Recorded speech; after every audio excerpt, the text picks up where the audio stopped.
അപ്പോൾ വളരെ ആധികാരികമായി നൽകുന്ന കാര്യങ്ങൾ എന്ന മട്ടിൽ ഒരു ദേശീയ ദിനപത്രം കേരളത്തിന്റെ നേട്ടങ്ങൾ ആകെ ഉയർത്തി കാണിക്കാൻ അത്തരമൊരു സോഴ്സ് പോലും വെളിപ്പെടുത്താൻ നടത്തിയത് തെറ്റായ കാര്യമാണ്. കഴിഞ്ഞ 4 വർഷമായിട്ട് നമ്മുടെ സംസ്ഥാനം വ്യവസായ രംഗത്ത് വലിയ മാറ്റങ്ങൾക്കാണ് സാക്ഷ്യം വഹിക്കുന്നത്. അതിൻ്റെ അവസാനമാണ് കഴിഞ്ഞ വർഷം ഇന്ത്യയിലെ ഏറ്റവും മികച്ച വ്യവസായ സൗഹൃദ സംസ്ഥാനം എന്ന പുരസ്കാരം നമ്മളെ തേടി വന്നത്. കേന്ദ്ര സർക്കാർ തന്നെയാണ് നൽകിയത്. റിഫോംസുമായി ബന്ധപ്പെട്ട് 8ഓളം മേഖലകളിൽ ഒന്നാമതെത്തിനെ തുടർന്നാണ് ആ പുരസ്കാരം നമുക്ക് ലഭിച്ചത്. അതിനുശേഷം പിന്നെ നമ്മുടെ സംസ്ഥാനത്തെ ഇകഴ്ത്തി കാണിക്കാനും നമ്മുടെ സംസ്ഥാനത്തിൻ്റെ വ്യവസായ സൗഹൃദ അന്തരീക്ഷത്തിന് നേരെ ഒരു ഹിറ്റ് ജോബ് നടത്താനും പലരും ശ്രമിക്കുന്നുണ്ട്. അതിൽ മാധ്യമപ്രവർത്തകരുണ്ട്, മാധ്യമങ്ങളുണ്ട്, സംസ്ഥാനത്തെ പ്രതിപക്ഷവും മറ്റ് രാഷ്ട്രീയ കക്ഷികളുമുണ്ട്.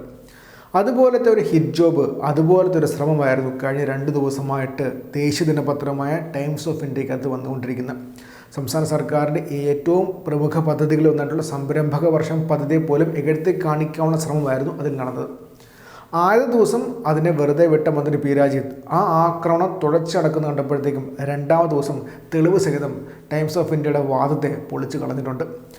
വാർത്താ സമ്മേളനം വിളിച്ച് പരസ്യമായിട്ട് ആ ഇംഗ്ലീഷ് വാർത്താ മാധ്യമത്തിലെ വാർത്ത വായിച്ചാണ് അതിന് മറുപടി നൽകിയത്. മന്ത്രി പി രാജീവിൻ്റെ ആ മറുപടി നമുക്കൊന്ന് കേൾക്കാം. മാത്രമല്ല, സംരംഭക വർഷം പദ്ധതിയെ എഴുതി കാണിക്കാൻ വേണ്ടി സംസ്ഥാനത്തുള്ള മാധ്യമങ്ങൾ ചില സാമ്പത്തിക വിദഗ്ധന്മാരെ കൊണ്ടുവന്ന് ചില കണക്കുകൾ പറയാറുണ്ട്.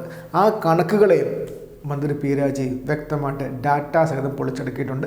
കേന്ദ്ര സർക്കാർ പുറത്തുവിട്ട ഡാറ്റ സഹിതമാണ് അത് പൊളിച്ചടുക്കിയത്.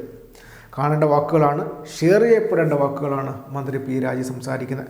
തുടർച്ചയായിട്ട് മന്ത്രി കഴിഞ്ഞ 6 മാസമായിട്ട് ഈ കാര്യം പറഞ്ഞുകൊണ്ടിരിക്കുകയാണ്. ഇൻവെസ്റ്റ് കേരള ഗ്ലോബൽ മീറ്റിന് മുൻപായിട്ടും അതിന് മുൻപ് ഡാവോസിൽ പോയ സമയത്തും അതിനു മുൻപായിട്ട് ഇതിൻ്റെ ഭാഗമായിട്ടുള്ള റോഡ് ഷോകളുടെ സമയത്തെല്ലാം മന്ത്രി പറഞ്ഞുകൊണ്ടിരിക്കുന്ന കാര്യമാണ്. തുടർച്ചയായിട്ട് മന്ത്രി ഈ കാര്യങ്ങളെല്ലാം വെളിപ്പെടുത്തിയിട്ടുണ്ട്. നമ്മുടെ സംസ്ഥാനത്ത് ചില മാധ്യമ പ്രവർത്തകരും മറ്റു ചിലരും ഈ ചോദ്യങ്ങൾ സഭയിലും പുറത്തുമായിട്ട് ചോദിച്ചിട്ടുമുണ്ട്.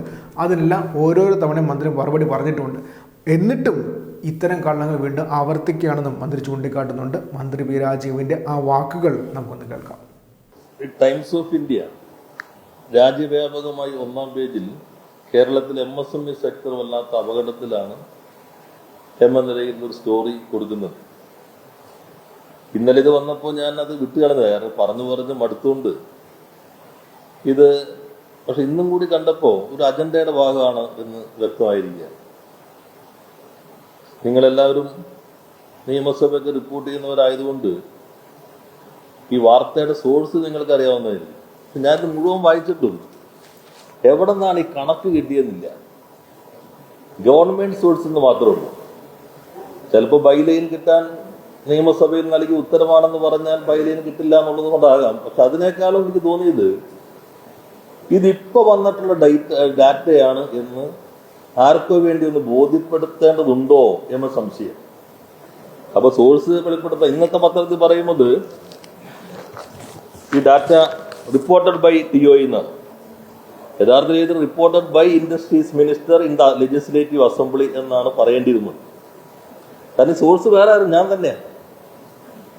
ഞാൻ കൊടുത്ത മറുപടി 1119 പേജുള്ള മറുപടിയാണ്. നിയമസഭയിൽ നൽകിയത് 2025 ഫെബ്രുവരി 10-ാം തീയതി 1119 പേജുള്ള മറുപടി നിയമസഭയിൽ ഞാൻ നൽകിയിട്ടുണ്ട്. ആ മറുപടിയിൽ ഈ ഭാഗം മാത്രമല്ല, യഥാർത്ഥത്തിൽ ഒരു അന്വേഷണ കൊതിയായ ലേഖകനായിരുന്നെങ്കിൽ കണ്ടെത്താൻ കഴിയാവുന്ന വിഭവങ്ങൾ അനക്ഷറിലുണ്ട്. നിങ്ങൾ നോക്കിക്കഴിഞ്ഞാൽ 660 എല്ലാം ഓരോ നമ്പറുണ്ട്. തട്ടുകടയുണ്ട്, അച്ചൂസ് തട്ടുകട, മുറുക്കാൻ കട, 766 തട്ടുകട, ഒരു 1000 തട്ടുകടയുണ്ടാവും. ഇതെല്ലാം ലിസ്റ്റ് ഉണ്ട്. യഥാർത്ഥത്തിൽ ഞങ്ങളിത് ഫീൽഡിൽ പോയെടുത്ത കണക്കാണ്. അപ്പോ അദ്ദേഹം പറയുന്നത്, ലേഖകൻ പറയുന്നത് ടൈംസ് ഓഫ് ഇന്ത്യ അലാമിംഗ് ആണെന്നുള്ളതാണ്. അപ്പൊ അതിലൊരു 100-200 തട്ടുകടയുണ്ട്, ബേക്കറി ഉണ്ട്. ഞങ്ങൾ MSME ആണ് എന്തെന്നൊക്കെ പറയുമ്പോൾ എന്തൊക്കെയോ അതെല്ലാം ഉണ്ട്. ഇപ്പൊ യഥാർത്ഥത്തിൽ എന്താണ് ആ റിപ്പോർട്ടിന്റെ ഉദ്ദേശം? അത് ദേശീയ തലത്തിൽ 1ാം പേജിൽ കൊടുത്ത് ആഘോഷിക്കുന്ന എന്ത് പ്രാധാന്യമുണ്ട്? പ്രാധാന്യ എഡിറ്റോറിയൽ കൂടെ തന്നെ തീരുമാനിക്കണ്ടേ? പക്ഷെ പ്രാഥമികമായ മര്യാദ ഇത് നിയമസഭയിൽ മന്ത്രി നൽകിയ ഉത്തരത്തിലുള്ളതാണെന്ന് പറഞ്ഞാൽ ആ കണക്കിന് കുറെ കൂടി ആധികാരികത വരില്ലേ?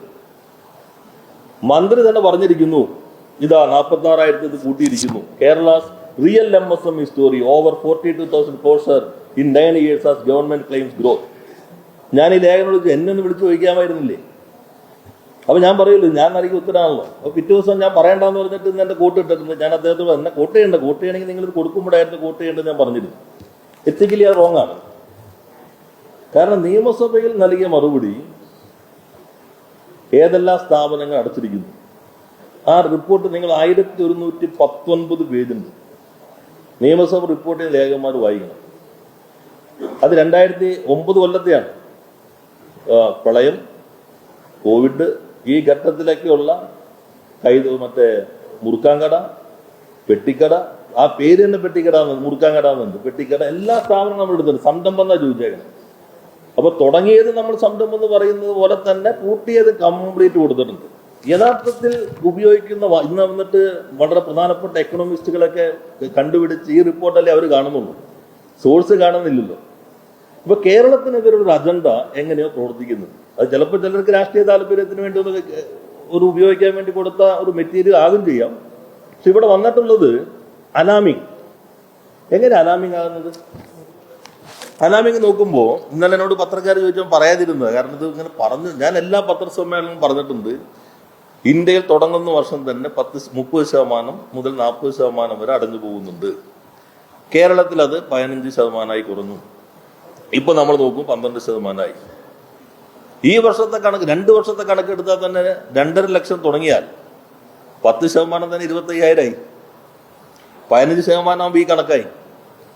അലാമിങ് ആകുന്ന എങ്ങനെയാ? ഇപ്പൊ പനി പടർന്നു പിടിക്കുന്നു, അലാമിങ് എന്ന ഇംഗ്ലീഷ് വാക്ക് എങ്ങനെ ഉപയോഗിക്കും? ഇപ്പൊ സാധാരണ വ്യത്യസ്തമായി ഇവിടെ വല്ലാത്ത അളവിൽ പനി കൂടുന്നു, അല്ലെങ്കിൽ രാജ്യത്ത് ഉണ്ടാകുന്നതിനൊക്കെ വ്യത്യസ്തമായി കൂടുന്നു. ഞാൻ നോക്കിക്കഴിഞ്ഞപ്പോ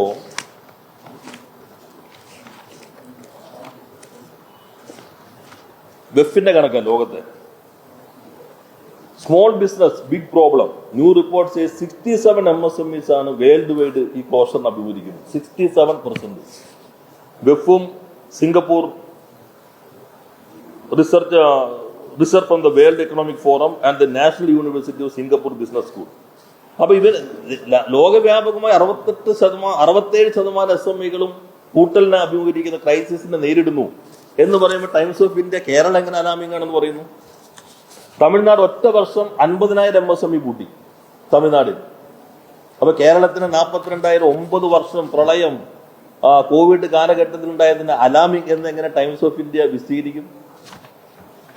ഗുജറാത്തുണ്ട്, ഓരോ സ്റ്റേറ്റിലുണ്ട്. കർണാടകയിൽ ഒരു ഇൻഡസ്ട്രിയൽ എസ്റ്റേറ്റ് മാത്രം, ഇൻഡസ്ട്രിയൽ ഏരിയയിൽ മാത്രം 16,000 സ്ഥാപനങ്ങളാണ് അടച്ചുപൂട്ടിയത്. പീനിയ ഇൻഡസ്ട്രിയൽ ഏരിയ 20%, 16,000 MSMEs കൂട്ടപ്പെട്ടു എന്നാണ് ഹിന്ദു റിപ്പോർട്ട് ചെയ്തേക്കുന്നത്. അപ്പോൾ ഇത് നമ്മൾ നിയമസഭയിൽ കൊടുത്ത ചെറിയ കടകൾ മുതൽ പെട്ടിക്കടകൾ മുതൽ ഏതൊക്കെ അടച്ചുപൂട്ടി. കാരണം ഇന്ത്യയിൽ ഇങ്ങനെ ഒരു പഠനം നടത്തുന്നത് കേരളം മാത്രമാണ്. പിന്നെ അലാമിംഗ് എന്ന് പറയുന്നത് രാജ്യത്തെ ഇതിൽ നിന്ന് വ്യത്യസ്തമായി എന്തെങ്കിലും വരണം. ഇപ്പോ പീയൂഷ് ഗോയൽ പാർലമെന്റിൽ കൊടുത്ത മറുപടിയാണ്.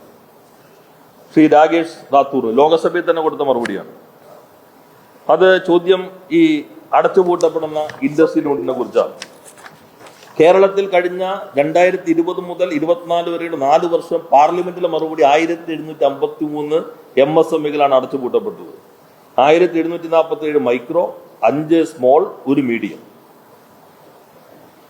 ഗുജറാത്തിൽ 5,792, അതുപോലെ കർണാടക 3,010, മഹാരാഷ്ട്ര 15,220, തമിഴ്നാട് 7,894, ഉത്തർപ്രദേശ് 3,760. ഇതൊക്കെയാണ് കണക്ക്. ഇതാണ് പാർലമെന്റിൽ കൊടുത്ത മറുപടി. അപ്പോൾ ടൈംസ് ഓഫ് ഇന്ത്യ ഡൽഹി ഒരു ദേശീയ ദിനപത്രമായതുകൊണ്ട് പാർലമെന്റിൽ ഉത്തരം നോക്കണമല്ലോ. അലാമിംഗ് ആണെന്ന് പറയണമെങ്കിൽ അവരുടെ ട്രെൻഡ് കാണേണ്ടതില്ലേ? അപ്പൊ കേരളത്തിൽ ഇപ്പോൾ രൂപം കൊണ്ടിട്ടുള്ള എല്ലാ മാധ്യമങ്ങളും പൊതുവെ നമ്മുടെ സമ്മിറ്റിനെ വളരെ പോസിറ്റീവായിട്ടാണ് അവരെടുത്തത്. സംരംഭക സമൂഹം ഒറ്റക്കെട്ടായി കേരളം വളരെ മെച്ചപ്പെട്ട രൂപത്തിൽ പോകുന്നു എന്ന അഭിപ്രായം വന്നു. ഇന്ത്യയിൽ മറ്റു പലയിടങ്ങളിൽ ഇവന് ശേഷം നടന്ന സമ്മിറ്റുകളും കൂടിയായി താരതമ്യം ചെയ്തപ്പോൾ നമ്മുടെ സമ്മിറ്റിന്റെ മഹത്വം ഒന്നുകൂടി വളർന്നു. പലയിടങ്ങളിലും നമ്മൾ മീഡിയയിൽ കാണുന്നുണ്ടല്ലോ എന്തൊക്കെയാണ് സംഭവിക്കുമെന്നുള്ളത്. അപ്പൊ അത് നല്ലൊരു അന്തരീക്ഷം വന്നപ്പോൾ ബോധപൂർവമായൊരു ശ്രമം നിയമസഭയിൽ കൊടുത്തതാണ് എന്ന കാര്യം മറച്ചുവെച്ച് ഏതാണ് സോഴ്സ് എന്ന് അറിയിക്കാതെ ഇത് 9 വർഷ കാലഘട്ടത്തിലുള്ള ഈ എണ്ണം ലോകത്തിന്റെയോ ഇന്ത്യയുടെയോ കേരളത്തിന്റെയോ ചരിത്രത്തിലെ വലിയൊരു അപകടകരമായ കണക്കല്ല എന്ന വസ്തുത മറച്ചുവെച്ച് തട്ടുകട, പെട്ടിക്കട, മുറുക്കാൻ കട എന്ന അനക്ഷറിനകത്ത് എഴുതിയ പേരുകൾ പോലും കണ്ടില്ലെന്ന് പഠിച്ച് കേരളത്തിനെതിരെയുള്ള ഒരു നീക്കമായിട്ട് തന്നെ വേണം ഇതിനെ കാണാൻ. ഞാൻ ഇന്നലെ ഇത് പറഞ്ഞു മടുത്തുകൊണ്ടാണ് ഇന്നലെ ചില മാധ്യമങ്ങൾ ചോദിച്ചപ്പോൾ ഇതെല്ലാ ഞാനിവിടെ സ്ക്രീൻ വെച്ച് വീണ്ടും കാണിക്കേണ്ടത് തുടക്കം മുതൽ എങ്ങനെ പറഞ്ഞുകൊണ്ടിരിക്കുന്നു. ഇനി 10%, 3.5 ലക്ഷം തുടങ്ങിയാൽ 10% എത്ര വരെ പൂട്ടാം, 15% എത്ര വരെ പൂട്ടാം, ഇന്ത്യൻ ശരാശരി 30% എത്ര വരെ പൂട്ടാം. അപ്പോൾ ഇത് വളരെ വസ്തുതയ്ക്ക് നിരക്കാത്ത ഒന്നാണ്. അത് പലരും ഇപ്പൊ വീണ്ടും ചില രാഷ്ട്രീയ കാര്യങ്ങൾക്ക് വേണ്ടി വിനിയോഗിച്ചോളൂ. പക്ഷെ നമ്മൾ അത്തരം കാര്യങ്ങളിൽ വസ്തുതകളെ അടിസ്ഥാനപ്പെടുത്തണം. ടൈംസ് ഓഫ് ഇന്ത്യ പോലുള്ള പത്രം അതിന് വിശ്വാസ്യതയെ തകർക്കുന്ന രൂപത്തിൽ നിയമസഭയിൽ പറഞ്ഞിട്ടുള്ള മറുപടി അതാണെന്ന് മറച്ചുവെച്ചുകൊണ്ട് അനക്ഷറിനകത്ത് സംരംഭങ്ങളുടെ സ്വഭാവം എന്താണ് എന്നുള്ളത് അവതരിപ്പിക്കാതെ നടത്തിയിട്ടുള്ളത് വളരെ തെറ്റായ സംഗതിയാണ്. അത് ആ മാധ്യമ സ്ഥാപനത്തെ ഞങ്ങൾ അറിയിക്കുന്നത്. പിന്നെ വിഖ്യാതരായിട്ടുള്ള പല എക്കണോമിസ്റ്റുകളെയും അവർ തേടിപ്പിടിച്ച് ചില കാര്യങ്ങൾ പറഞ്ഞിട്ടുണ്ട്. നിങ്ങളും ചിലർ പറയുമ്പോൾ ഞാനിത് എപ്പോഴും പറയേണ്ടതില്ല എന്ന് വെച്ചിട്ടാണ്. പൊതുവെ സൃഷ്ടിക്കപ്പെടാൻ ഇപ്പോൾ ഇയർ ഓഫ് എന്റർപ്രൈസസ് ഇതെന്താ കാര്യം? ഉദ്യം രജിസ്ട്രേഷനിൽ ഒരു മാറ്റം വരുത്തിയപ്പോൾ കേരളത്തിലുള്ളതെല്ലാം ഇപ്പോൾ രജിസ്റ്റർ ചെയ്ത കണക്ക് മന്ത്രി നേട്ടമായിട്ട് പറയുകയാണ്. അങ്ങനെയാണ് ഞാൻ എത്ര പറയണം? നിങ്ങൾ നോക്കിയാൽ 2021 ഉദ്യം രജിസ്ട്രേഷൻ കേരളത്തിലാകെ 85,143 MSME. ഇന്നത്തെ MSME രജിസ്ട്രേഷൻ ടോട്ടൽ MSME 14,52,932. അപ്പോ 85,143 ആയിരുന്നു 85,143. ഇതായിരുന്നു 2021. ഇന്നത്തെ കണക്ക് 14,52,932 ടോട്ടൽ MSME അവരുടെ വെബ്സൈറ്റ്. അപ്പൊ എനിക്ക് എത്ര പറയാം? 13,67,789 ഇതാ ഈ ക്യാമ്പയിന്റെ ഭാഗമായി വന്നു എന്നല്ലേ പറയണ്ടേ? നിങ്ങൾ ഇവര് ഉദ്യം ലോകപ്രശസ്ത എക്കണോമിസ്റ്റുകളെല്ലാം തേടിപ്പിടിച്ച് അവർ പറയുന്നതാണെങ്കിൽ 2021 നിങ്ങളെല്ലാവരും ജസ്റ്റ് വെബ്സൈറ്റിൽ നോക്കിയാൽ മതി. 2021 സ്റ്റാറ്റിസ്റ്റിക്സ് എന്താണ്? ടോട്ടൽ 85,153.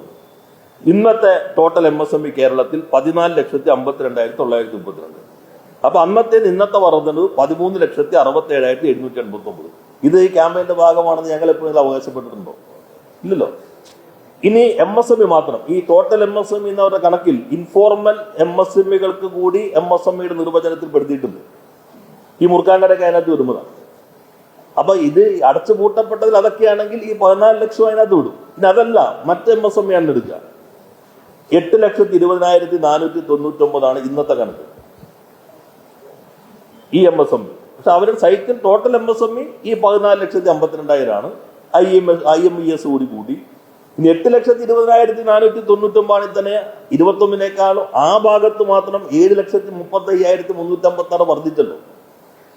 അപ്പൊ അത് നമ്മൾ അവകാശപ്പെടുന്നില്ലല്ലോ. നമ്മൾ ഈ ക്യാമ്പയിന്റെ ഭാഗമായി വന്നിട്ടുള്ളത് മാത്രമാണ് അവകാശപ്പെടുന്നത്. ഇതിൽ തന്നെ ഇന്ത്യയിൽ തന്നെ മൊത്തം MSMEകളുടെ 45% ട്രേഡാണ്. കേരളത്തിൽ ഈ മൊത്തം MSMEകളുടെ നമ്മുടെ ക്യാമ്പയിന്റെ ഭാഗമായി വന്നത് 44.11%. യഥാർത്ഥത്തിൽ ഈ 1,722 കേന്ദ്ര ഗവൺമെന്റ് കേരളത്തിൽ പൂട്ടി എന്ന് പറയുമ്പോൾ ഞങ്ങളുടെ കണക്ക് അതിനൊക്കെ കൂടുതലാണ്. കാരണം ഇന്ത്യയിൽ കേരളം മാത്രമാണ് സസ്റ്റൈനബിൾ റിപ്പോർട്ട് ഒരു സ്റ്റഡി നടത്തുന്നത്. ഇയർ ഓഫ് എന്റർപ്രൈസസിന്റെ ഭാഗമായി വന്നതിൽ ആദ്യത്തെ വർഷം 15% പൂട്ടി, രണ്ടാമത്തെ വർഷം 9% എത്തി. ശരാശരി 12% ഇപ്പോൾ പൂട്ടുന്നത്. ലോകത്തിൽ ഇപ്പോൾ 68% പറയുന്നു, ഇന്ത്യയിൽ 30% മുകളിലാണെന്ന് പറയുമ്പോൾ കേരളത്തിൽ അത് 12% ചുരുക്കാൻ കഴിയും. അപ്പൊ വളരെ ആധികാരികമായി നൽകുന്ന കാര്യങ്ങൾ എന്ന മട്ടിൽ ഒരു ദേശീയ ദിനപത്രം കേരളത്തിന്റെ നേട്ടങ്ങൾ ആകെ ഉയർത്തി കാണിക്കാൻ അത്തരമൊരു സോഴ്സ് പോലും വെളിപ്പെടുത്താൻ നടത്തിയത് തെറ്റായ കാര്യമാണ്. അപ്പൊ അത് ഇന്നലെ ഞാൻ ചോദിച്ചപ്പോൾ വിട്ടുകളഞ്ഞാണ്. എപ്പോഴും ഇതിനു വേണ്ടി സമയം കളയാനില്ല ഇതെല്ലാം നോക്കിയെടുത്ത് വയ്ക്കാനായിട്ട്. പക്ഷെ വീണ്ടും ഇന്നും 1-ാം പേജിൽ തന്നെ കൊടുക്കുകയും ഇത് ആകെ അലാമിങ്ങാണെന്നൊരു തെറ്റിദ്ധാരണ സൃഷ്ടിച്ച് ദേശീയ തലത്തിൽ കൊടുക്കുമ്പോൾ കേരളത്തിലേക്ക് വരാതിരിക്കാനുള്ളൊരു ജാഗ്രത ഏതോ ശക്തികളുടെ വരുന്നുണ്ട്. അതാണ് ഇന്ന് നിങ്ങളോട് പ്രത്യേകം പറയാൻ തീരുമാനിച്ചത്.